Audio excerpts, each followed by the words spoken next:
Hello and welcome back to another episode of a weekly Waypoint. Today we are playing Trackmania once again. We are playing the winter season tracks, which I believe we were not doing last time. I finally figured out how to change my car skin, so I'm not rocking the spring skin anymore, I'm rocking the dolphin skin, which, in my opinion, is a much nicer looking skin. I have a full-length episode for you this week, partially because I am feeling a little bit better, and partially because the Final Fantasy XIV servers are down all day, and what else am I going to do with my time? To talk a little bit about Final Fantasy XIV, and don't worry, absolutely no spoilers, but I have been playing it a lot. Last night I got caught up on the 6.5 story, which is basically getting current. I have been playing the game a lot in 6.5 without actually getting caught up with the MSQ, purely because this cough I've had means that, like, if I was to like read the dialogue for like video clips or whatever, I would constantly burst into coughing fits, and it wasn't much fun. So I've just kind of been vibing. I got my Red Mage to level 90, which makes it my third max level combat class. I went Dragoon, Reaper, and now Red Mage, and now I'm going to work on Samurai, because Samurai is just fucking awesome. And I was really tempted to work on Samurai before Red Mage, but I thought, you know, I should probably mix it up a little bit, maybe do a magic DPS class instead of just always going melee DPS. I've been working a lot on my beast tribes. I've cooked up a spreadsheet for them, and yeah, by the way, if you haven't played Final Fantasy XIV, that's the wild thing about that game. Reputations are actually pretty fun to do. But yeah, all I really want to say about the 6.5 content, spoiler free, is that the music is fucking phenomenal for all of the patch content in Endwalker. Like, I have a playlist where I only allow the best of the best tracks from each of my absolute favourite soundtracks on there, and so there's a limit, a hard limit of 2, and I do not know how I'm going to stick to that when the Endwalker patch music comes out. It's going to be very, very difficult to choose. The final boss theme is literally so intimidating. Like, I was literally intimidated. I went into that fucking fight with like an attack debuff IRL. Anyway, enough about Final Fantasy XIV.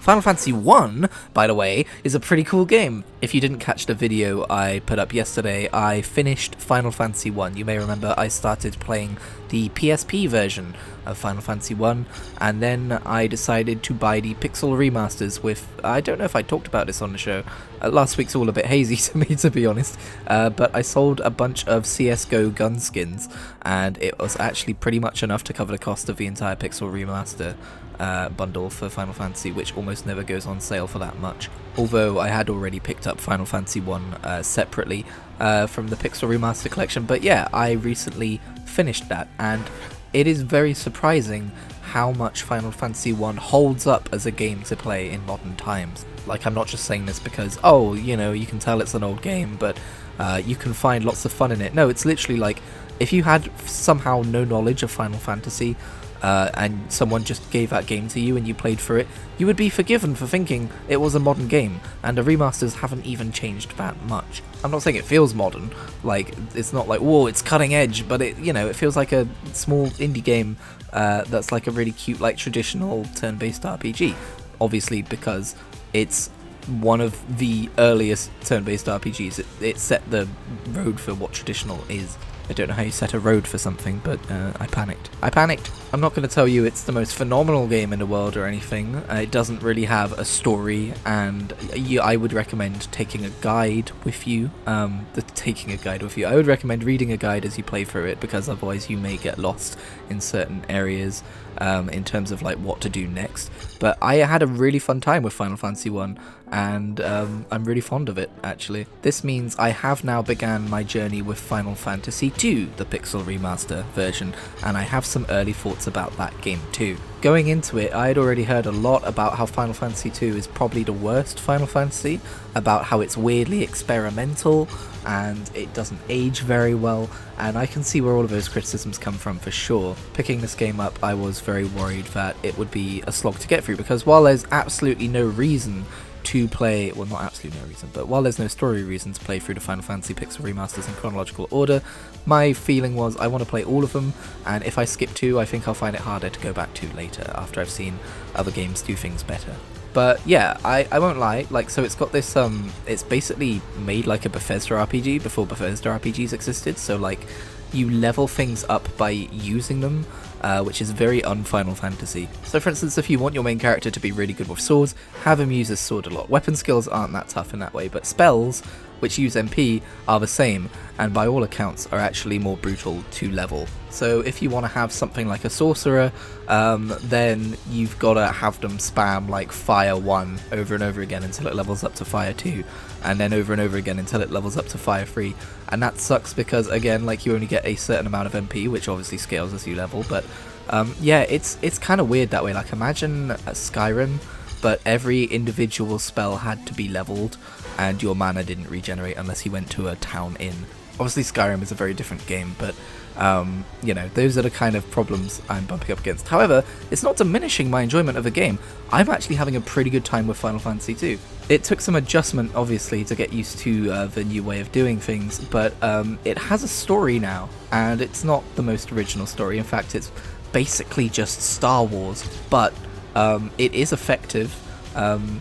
I don't know, maybe it's more effective because of games which came later, like creepypasta games, where like now NPCs just saying something in a line of text can have more of an effect on a person than maybe it would have in the 80s when this came out, or the 90s or whenever. But literally, like, it's quite a dark story, and just, you know, like, seeing the world actually change as events happen is pretty cool. Obviously that's not exactly like a crazy feature for modern games, but you know, I do have some understanding that I'm playing a very old game here, so it's cool to see that tech in place. And yeah, just seeing NPCs be like, oh my god, they're dead, they're all dead. It literally like sent a shiver down my spine. I won't say why they're all dead. It is an event that happens very early on, so don't worry too much. But yeah, making good progress in Final Fantasy II, and enjoying that, and hoping to keep my attention span on point and play through all of the Pixel remasters. You know, maybe if I end up taking a break, it's not going to be such a bad thing, but honestly, the one I am most curious about is Final Fantasy IV, because I feel like I know some stuff about that game, and some of my favourite elements of Final Fantasy XIV feel like they might originate from that game, so I'm really excited. But also, like, it's funny because some people have told me, like, oh, skip Final Fantasy 2 and 3 and start with 4, 5, and 6, and obviously I said, you know, I'll never go back to them if I skip them, and they said that's a fair point. But I looked at the reviews for Final Fantasy 2, and it's a bunch of people being like, yeah, only play this one if you're playing through all of the Final Fantasies. And then I looked at the reviews for Final Fantasy 3, and it's people going, oh shit, no one talks about this one, but it's awesome. So I'm pretty much looking forward to Final Fantasy 3 as well. And of course I know 6 is beloved, and I don't know much about 5, but people seem to love 5 as well. So yeah, it's an exciting time to be playing through these games. I mean, I don't know why it's an exciting time to be playing through these games. There's nothing specific about this particular time, but hey, that's a thing I said, and now it's in a video. I had opinions about the graphical presentation of the Pixel remasters in the past, and I thought the PSP games were probably the best looking versions of those games, but I've had a change of heart now that I've spent enough time in them. I think the Pixel remasters look fantastic, and I don't know what I was talking about. And if anything, I now think that the PSP versions look a little bit oversized and clunky, so hey, there's an opinion that's changed. Also, while I liked the music in Final Fantasy 1, the music in Final Fantasy 2 is like a step above. It's phenomenal. I'm going to try to kind of put out these retro mode videos on my Pixel remaster playthroughs on Wednesdays for now, because I do still have a cough, so long form content is a little bit tough to record, because I would just have to spend ages editing out all of these damn coughing fits.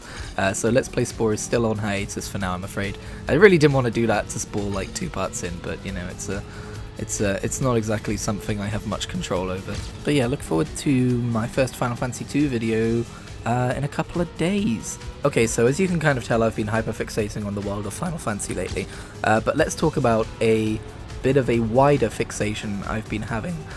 That feels like a really weird sentence. Doctor Who. I recently discovered that they've been putting out these wild trailers for the Doctor Who collection box sets of classic Doctor Who series, and you know, you wouldn't think twice about it, right? Like, yeah, sure, they released the Doctor Who collection on Blu-ray. That's that. But these trailers have been made with like actual like full mini episodes, like original ones. So for instance, the latest Doctor Who The Collection box set is one of the 4th Doctor seasons, which introduces a Time Lord character called Leela, who I don't know much about, but they basically did they brought the actor back and they did a full mini episode of Leela in the Time War and what that was like, and obviously it's a lot later in her life, and it's just wild that they're doing this. I had no idea, so I went back and I watched all of them. They're not all mini episodes, that's kind of a thing that started for the last 6 or so releases, but the first one is like they got Tegan to do like an air hostess kind of thing to sell like the box set features, and I don't know, it's just wild. I just spent like a solid hour and a half completely absorbed by this, and then when I kind of came back to my senses afterwards, I was like, is this normal behavior? Is this neurotypical behavior? It does not feel like neurotypical behavior to binge box set trailers for an hour and a half. I did finish what was available of the Big Finish War Doctor audio adventures on BBC Sounds. And I won't be making another video about that because there's not much else to say. They just continued being really good. And I am currently struggling with the classic Doctor Who serial Galaxy 4. Even though it's like colour animation, maybe because it's animation, I'm finding it a little bit mind-numbingly boring. So if you're wondering why you haven't seen a thoughts on classic Doctor Who for a while, that would be why, alongside the whole, you know, being super ill thing. I don't think it helped listening to these Big Finish audio dramas, which are like really high production, really good modern storytelling, and then jumping back into classic Doctor Who, where I'm stubbornly trying to watch through it in chronological order, even though a part of my brain is just going, skip to the 3rd Doctor and go from there, it'll be easier. I'm not going to do that, I want to see everything. In other news, it has been rumoured that Disney are creating a What If series for Star Wars. So if you're familiar with the What If series they did for their Marvel stuff, it's basically like, you know, you ask a question, what if Thor was kind of a douchebag, and then nothing changes. No, I haven't seen What If Season 2, but I did enjoy What If Season 1, even if I think their take on Marvel Zombies was a little bit lacking. But the idea of What If for Star Wars excites me way more than What If for Marvel, because What If for Marvel, like, you already have a bunch of crazy shit happening in comics. It feels like some of the biggest mainline comics start with the question what if anyway, whereas with Star Wars it's a much more concentrated like story of like these are the events that happen, but they're not constantly trying new things, they're not constantly, you know, it's not like a constantly ongoing story. I mean it is, but not in that kind of a way. So I think it's really exciting. Like I have actually posed this before, like what if we did a what if for Star Wars. I think it'd be more exciting, you know, like what if Yoda spoke normally? What if everyone just kind of giggled a bit when they heard Count Dooku's name? What if someone gave Kylo Ren a big hug? I did tweet these out today. I am recycling tweet jokes in my videos, but nobody reads my tweets, so I mean, you know. No, legit though, like what if, you know, Obi-Wan convinced Anakin to like come back to the light side, or what if Obi-Wan is the one who went to the dark side? I'm down for that shit, so if they're making that, I am very excited. I haven't really been all like excited about Disney Plus shows for a while now. Not since Loki, I guess, and even with Loki, while I did end up loving season 2, I wasn't like super keen on the idea of going and watching it. The only reason I still have Disney Plus is because I get to share it with my family and I have nieces, and you know. But yeah, this is something that actually sparked a thought in my brain of, ooh, that could be pretty cool. Apparently they're also working on Ahsoka season 2, which I'm very excited to see. Also, how long is it going to be until we start hearing about Andor Season 2? Because Season 1 of that show was actually fucking phenomenal, and I was not expecting that. I'm in the camp of Rogue One is a really boring movie, so I really am surprised at how much I liked Andor. What if Anakin straight up lost the fight against the younglings? That would be so embarrassing for him. What if Luke Skywalker's best friend was a little Jawa guy? What if the Mandalorian's oath was that he could never wear a helmet and we just got to see Pedro Pascal for the entire show? Nothing else changes. What if Darth Maul had a maul instead of a lightsaber? That would certainly change the Duel of the Fates. What if Star Wars took place in a galaxy pretty close by, in a time just the other day actually? What if episode 9 never happened? It's an entire what if episode, which is just the supposed original script for episode 9, and it's like way better. Hey, why is this episode of What If like 120 minutes long? Oh. What if lightsabers were kind of wobbly and like lightsaber battles were just kind of like you know, trying not to get hit by your own one as it gets wobbled around. Okay, I think I've had as much fun with this bit as I'm going to. Another news this week, I signed up for a Wikipedia account purely to add the Steam release of Ballants to its Wikipedia page, so that anyone searching for their old favourite video game as a child would know about it. And then someone reverted all my changes and said it was too promotional. And they didn't fix it. They just said, nah. So that was cool. I don't think I'm going to be doing a lot of Wikipedia editing. I think I got a taste of it, and then I got a taste of the kind of people who do Wikipedia editing, and I went, huh. Yeah, no, I'm gonna not. Like, literally, they just kind of removed the link to Steam. That was their only problem, but they removed all of my editing. Anyway, thank you very much for watching this episode of A Weekly Waypoint. Welcome to my new end screen. I hope you like it. I'm very excited to unveil it. Obviously, you can see my latest new video to the left there, and a recommended video for you from my channel on the right there. And a little cheeky reminder, you can subscribe if you like. I might change that. I might make it more friendly. It seems a bit demanding right now. I don't know. But yeah, this is just Tamaris chilling by a tree. Thank you for watching.